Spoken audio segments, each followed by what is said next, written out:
Hello भाई, कैसे हो सब? कैसी चल रही है पढ़ाई? आई होप बढ़िया चल रही होगी। और फॉर्म आई गए हैं, आप में से कुछ ने भर भी दिए होंगे और कुछ रह रहे होंगे, तो जल्दी से जल्दी भर दो, फिर बाद में साइड बिजी रहती है। तो भाई आज हम बात करेंगे मॉक टेस्ट के बारे में। और जो भी मैं चीज़ें बताऊंगा उसे ध्यान से सुनना और अप्लाई करना, ठीक है? वीडियो क्वालिटी क्या है या बाकी चीज़ें इग्नोर करो, बस वो देखो कि मैं बता क्या रहा हूँ। मेरी बातों पे ध्यान दो, ठीक है? तो जो SSC GD का अगर एग्ज़ाम की बात करें हम, तो सबसे जो मेन चीज़ है वो है मॉक टेस्ट।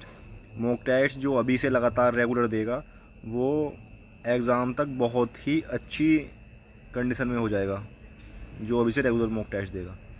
वैसे भी संडे में एक पूरे वीक में एक मॉक टेस्ट आता है, तो 1 घंटे का टाइम तो तुम कम से कम निकाल ही सकते हो। उससे ये पता चलता है कि तुम कितना पढ़ लिया, तुमने कितना सीख लिया, कितना भी पढ़ने से रह रहा है, कौन सी चीज़ों में तुम्हारी कमज़ोरी है, कौन सा चैप्टर तुम्हारा मजबूत हो गया, कौन सा चैप्टर अभी कमज़ोर है, या किस सब्जेक्ट में भी दिक्कत चल रही है ज़्यादा। तो वो सब चीज़ें जो चलती हैं ना, पता वो मॉक टेस्ट देने के बाद ही चलती हैं, ठीक है? एक अच्छा स्टूडेंट जो होता है वो हमेशा मॉक टेस्ट देता है और उसका एनालिसिस करता है। सबसे मेन मॉक टेस्ट दो और उसका एनालिसिस करो। डेली मॉक टेस्ट देने की कोई ज़रूरत नहीं है अभी से। अभी तुम वीक में एक मॉक टेस्ट देते रहो, बहुत ठीक है, इनफ है, कोई ज़्यादा ज़रूरत नहीं है। वीक में एक मॉक टेस्ट दो, उसका फुल एनालिसिस करो और उसके बारे में देखो कि कहाँ पे गलती हुई है तुम्हारी।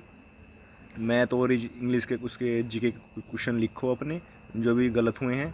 और नेक्स्ट मॉक टेस्ट में अगर तुम बैठो तो जो क्वेश्चन पिछली बार गलत हुए थे वे गलत नहीं होने चाहिए। इस तरीके से तैयारी करनी है, पिछले क्वेश्चनों का रिवीजन करना है और उन्हें अप्लाई करना है अगले मॉक टेस्ट में। वे गलत नहीं होने चाहिए, ठीक है? ये तो है सबसे पहली बात। अगर भाई मैं अपनी बात करूं, तो मैंने जो है बहुत मॉक टेस्ट दिए हैं SSGD के, बहुत सारे। लगभग कुल मिला के अगर मैं देखूँ तो कम से कम 60-70 से भी ज़्यादा दे दिए होंगे टोटल।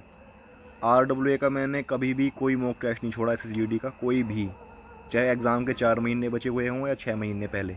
मैंने A to Z mock test दिए हैं, टेक्स्ट बुक के भी लगाए हैं, ठीक है? और बाद में जब एग्ज़ाम था मेरा, तो मैंने RWA की एक सीरीज भी रही थी, इसमें 30 मॉक टेस्ट थे, वे भी लगाए थे, ठीक है? तो जो आपका जो स्कोर बढ़ेगा ना, वो सिर्फ आपका स्कोर मॉक टेस्ट ही बढ़ा सकते हैं, ठीक है? तुम कितनी प्रैक्टिस करते हो, कितने नए नए क्वेश्चन देखते हो, जीके के कितने नए क्वेश्चन लगाते हो, मैथ के कितने लगाते हो, ये सब चीज़ें जो पता चलता है मॉक टेस्ट से चलता है। जो बच्चा मॉक टेस्ट की अहमियत को जान लेता है जल्दी से जल्दी, वो हमेशा फ़ायदे में रहता है। और जो सोचता है बस मॉक टेस्ट देना ही नहीं है, कुछ क्या होता है, कुछ बच्चे डरते भी हैं मॉक टेस्ट से कि यार मेरे नंबर कम आ जाएंगे, तो फिर डिमोटिवेट होगा। नंबर कम या ज़्यादा आना कोई मैटर नहीं करता, मैटर करता है तो कि तुम मॉक टेस्ट देते हो या नहीं देते हो। बच्चे क्या गलती करते हैं, यही सबसे बड़ी गलती करते हैं। जो मतलब तुम घर में बैठ के अगर टेस्ट देने से डर रहे हो, तो फिर रियल एग्ज़ाम कैसे बैठ के दोगे?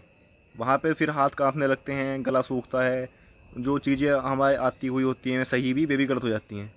उसका सबसे बड़ा कारण यही होता है कि तुम घर पे मॉक टेस्ट नहीं लगाते हो। ज़्यादा से ज़्यादा प्रैक्टिस करोगे तो वहाँ जाके फिर बहुत चीज़ें आसान हो जाती है। सबसे SSGD का जो एग्ज़ाम है वो 1 घंटे का होता है, उसमें 80 क्वेश्चन करने हैं। तो अगर लगातार मॉक टेस्ट घर पे दोगे तो जो टाइम है वो कभी कम नहीं पड़ेगा।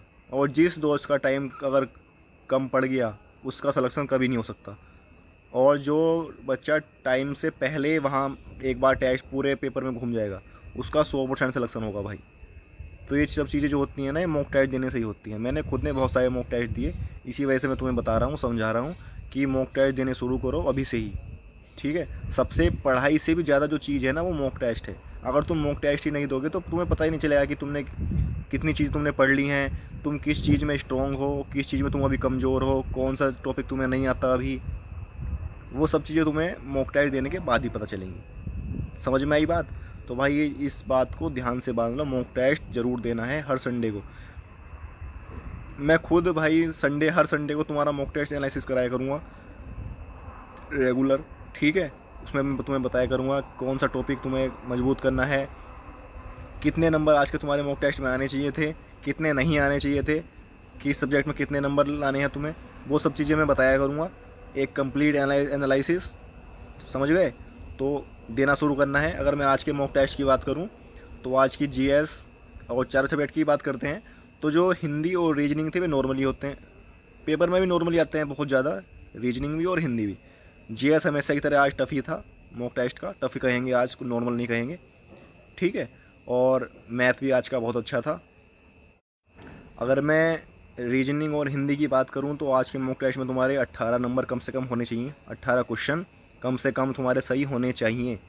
और ये एग्ज़ाम, रियल एग्ज़ाम की भी बात है, अगर तुम 18 क्वेश्चन से नीचे करोगे रियल एग्ज़ाम में हिंदी और रीजनिंग में तो तुम्हारे सिलेक्शन के चांस बहुत कम हो जाएंगे। खासकर जो यूपी, एमपी, राजस्थान, हरियाणा वाले बच्चे हैं हमारे साइड के, उनके लिए भाई बहुत मुश्किल होगा।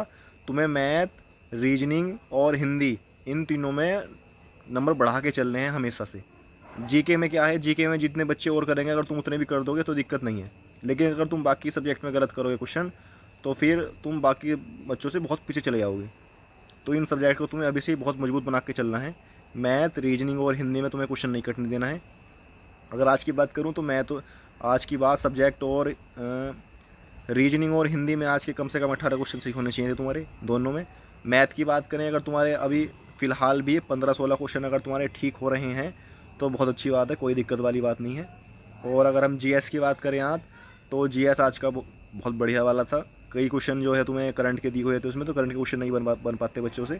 तो अगर तुम 10 से 12 क्वेश्चन में तुम अटेंड कर मतलब सही कर रहे हो, अटैम्प्ट नहीं, सही कर रहे हो 10 से 12 क्वेश्चन, तो कोई दिक्कत वाली बात नहीं है, बढ़िया स्कोर है। आते आते रेगुलर प्रैक्टिस करोगे, मॉक टेस्ट लगाओगे, चीज़ें पढ़ोगे तो चीज़ें अच्छी हो जाएंगी, ठीक है। तो ये स्कोर तुम्हें बना के चलना है, कम से कम 70 क्वेश्चन का टारगेट बना के चलना है अभी से ही, ठीक है दोस्तों। तो नेक्स्ट मॉक टेस्ट में मैं पूरा कंप्लीट एनालिसिस कराया करूँगा। सभी बच्चे मॉक टेस्ट ज़रूर देंगे अगली बार से, ये मेरा भाई आपसे गुजारिश समझ लो या मेरी एडवाइस समझ लो, ठीक है। तो भाई मेहनत करते रहो, और कोई भी अगर तुम्हें डाउट हो तुम्हारा तो ज़रूर पूछना कमेंट में, मैं सबका रिप्लाई देता हूँ। ऑल द बेस्ट सभी को, जय हिंद।